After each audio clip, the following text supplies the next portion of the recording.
Bagyong Domeng lalakas pa habang kumikilos pahilagang kanluran sa karagatan ng Pilipinas. Malakas na habagat posibleng magdulot ng matinding ulan sa bansa. Magandang araw Pilipinas, ito ang Pilipinas Weather ngayon. Narito nating update sa panahon. Kung bago ka lang sa ating channel, please like, share, and subscribe para lagi kang updated sa panahon. Salamat sa iyong suporta. Mga kababayan, ngayong araw ng Sabado, May 30, 2026 na po tayo.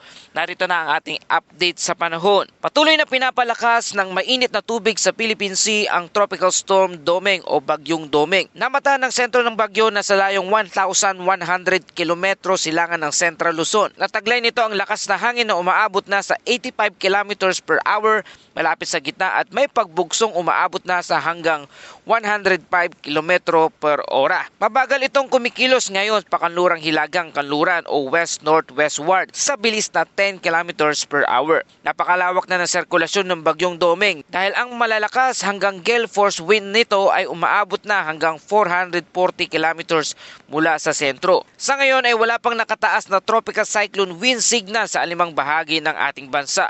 Ngunit kahit malayo pa ang Bagyong Domeng, hindi ibig sabihin ay wala na itong epekto dito sa ating bansa. Ngayon, himayin natin ang inaasahang direksyon at development ng Bagyong Domeng. Base sa latest forecast track na analysis, patuloy na gagalaw ang Bagyong Domeng pahilagang kanluran o northwestward hanggang sa Linggo, May 31. Ibig sabihin nito mga kababayan, habang nasa silangan ito ng Luzon at Philippine Sea, dahan-dahan itong aangat pahilaga kasabay ng paglapit sa silangang bahagi ng Northern Luzon. Ngunit inaasahan pa rin na mananatiling nasa dagat. Sa Sabado ng gabi hanggang Linggo ng madaling araw, posible itong maging ganap na typhoon habang nasa Philippine Sea. Dahil mainit ang sea surface temperature nito, malawak ang